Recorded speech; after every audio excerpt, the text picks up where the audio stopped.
O yan yung mga manibod na padi. Tara, sup-sup tayo. Charis, muli na alam na tabagwang iniyo. Marami-rami nga tayo nitong masusup-sup. Charis, binili ko nga pala itong tabagwang dagat. Yes, you heard that right. They live in the ocean deep.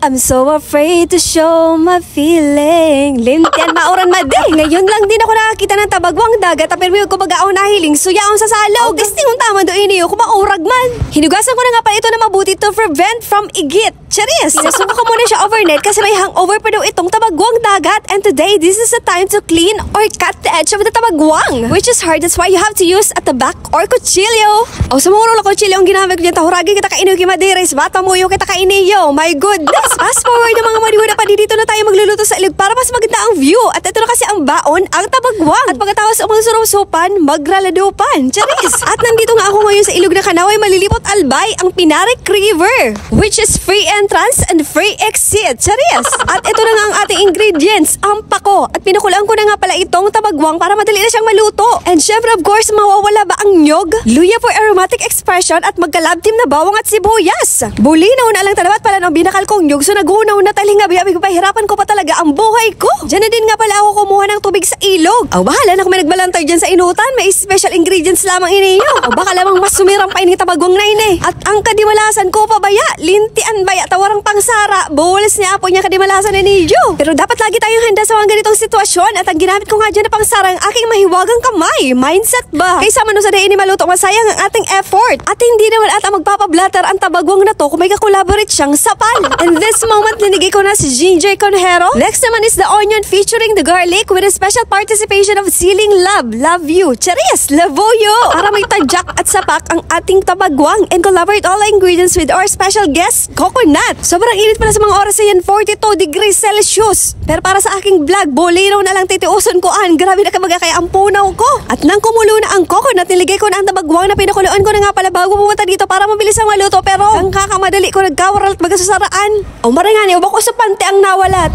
Abako, sa sumarayosip, baka dumuro lagdidikay niyo ang mga sira. Habang kumukulo ang ating tabagwang, let's now proceed sa ating pako. At dito ko na siya lilinisan sa ilog to remove the bacteria. Tapos sa inutang pala may nag-outing na karabaw. Oh my gulay! At pinutol-putol ko na nga dyan yung pako leaves. Aram ko sasabihin mo dyan na taharalabaon man in madi. Oh, mas salaba, mas masiram. Charis labi. Pagsara dayo ito mga gayaw, gari baga nawawara siya, gari natutunaw baga ade. Hinamadali ko na dyan na pagputol ng pako kasi ang init ng napwestuhan ko dyan. Bantangan baga ako sa init. Tutong na nga ni kita. Oh, bulinaw na lang. Habang kumukulo na nga pala dyan mga malibada pa rin ang ating tabagwang, nilagyan ko na ito ng betchin to promote healthy lifestyle. Charis! And also a little bit of sodium chloride to have a balanced diet. Charis lang, B.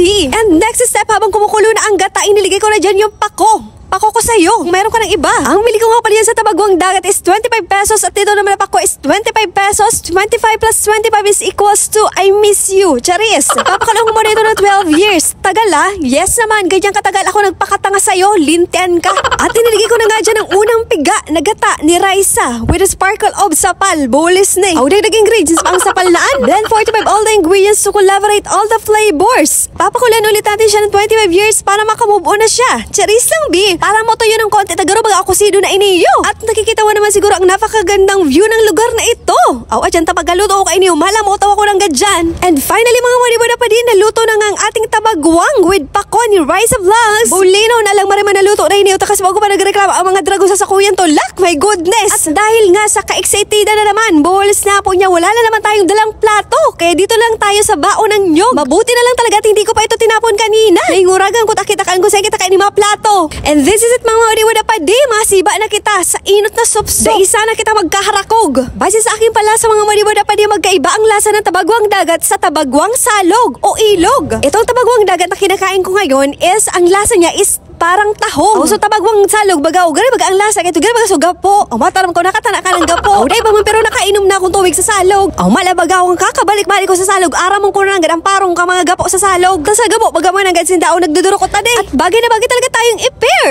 Sana all, charis. Bagay na bagay talaga i-pair ang pako Tapos sa tabagwang. Pero pwede din naman ang dahon ng malunggay o dahon ng gabi. Maganda daw itong kainin ng mga bagong panganak para madagdagan ng kanilang gatas. Ewan ko na lang kung legit yan kasi wala pa akong pinapanganak. Bulis ni. Aw baka son, sarong dusay na lamang na palahi. Charis! At hindi ko nga talaga maikakala dyan sa mga oras na gutom ako at masarap talaga ako maluto. Pwede na mag-agaw. Ang disadvantage naman pala ng tabagwang dagat is yung iba walang laman. Pero pag sa tabagwang salog bagaw, gapos ito may mga laog. Aw pangyarian sa magapo nagsarain daw so laog ang tabagwang na iniyo. Nag-migrate na gayo dade. Aw dayo mo ba timaraman kung may laog siya o dae paglilinigan mo baga. Pero sa lasa naman ng dalawang tabagwang, ang mas masarap is tabagwang dagat kasi kalasa nga niya ang tahong. Aw para sa kuyang opinion lang ito ha. Bahala ka man kung anong nasiraman mong tabagwang. Aw baka ibang tabagwang man dyan na muya mo. Bulinaw na lang. At mas lalo ka naman talagang gagana na kumain dito dahil sa napakagandang view. Bakit kaya walang tabagwang sa ilog na ito? Aw sa indo na salog na girestar iniyo. Aw mapili mo ng mga tabagwang adi ano daw na klaseng salog ang muya ninda. Aw yuman sa natami mga malibad na padi. Tamahanap muna akong tabagwang. Tapusin ko muna inipigsiba ako sa masunod naman. Bulinaw na lang.